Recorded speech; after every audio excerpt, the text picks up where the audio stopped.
Here are two weird words that you've probably never encountered if you're not involved in cryptocurrency. Fungible versus non-fungible.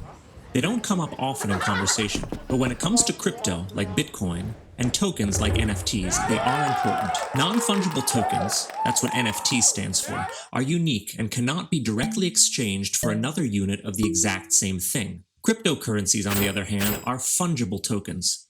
You could trade one Bitcoin for any one other Bitcoin, or break a Bitcoin down into smaller units called Satoshis. But an understanding of how art and certain NFTs have value might indicate that crypto could, in some cases, become non-fungible. Could certain Bitcoins one day be worth more than other Bitcoins? To find the answer, let's look at a parallel case: valuable artworks. Sometime in 18th century England, a con man called William Sykes bought an authentic 15th century Flemish painting of a bishop being enthroned in a cathedral, but no one knew who had made the painting, who the bishop was, or who had owned the painting previously. So Sykes added a fake inscription to the back, in which he indicated that the painting had been made by Jan van Eyck, a hugely famous 15th century Flemish painter whose work sold for more than any other artist in 18th century England, that the painting had been owned by British King Henry V of Shakespeare fame, and that it depicted the most famous British saint, Thomas Becket, being enthroned as Archbishop of Canterbury. All three aspects of the painting's provenance were falsified, but the perception that they were the case led the painting to be purchased for a fortune. Sykes's forged inscription on the back of the painting ultimately meant that it was bought for so much money. But had blockchain been available in 18th century England, then William Sykes would not have been able to pull off such a con.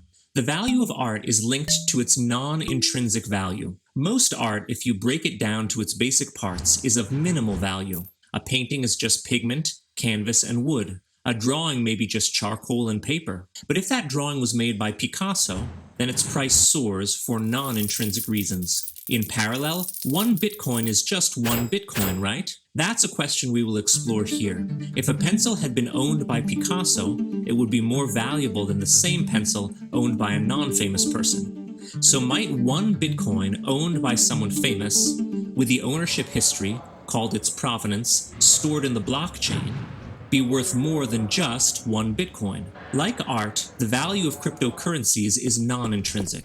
There is no gold or silver standard that cryptocurrency can be exchanged for. Crypto is a series of numbers stored on a blockchain. You cannot break a Bitcoin down into its constituent parts and resell it for anything remotely approaching its value as a whole, as one Bitcoin, when we're talking about the numbers behind it. Unlike with art, however, crypto is built on blockchain technology, which guarantees authenticity because it is transparent, immutable, and has a documented digital history. The value of an NFT, like cryptocurrency or art, is non-intrinsic.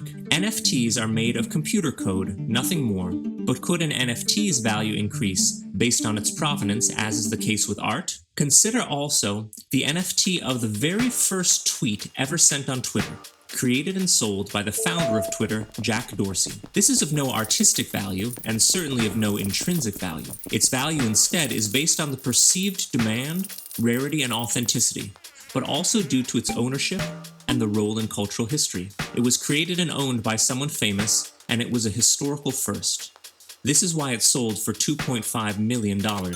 Considering the value of crypto in the context of the value of art, one wonders whether there might be a future in which a single unit of cryptocurrency, for instance one Bitcoin, may be worth more than one Bitcoin on the open market, if its ownership history, as recorded in the blockchain, includes a past owner or transaction of cultural or historical significance.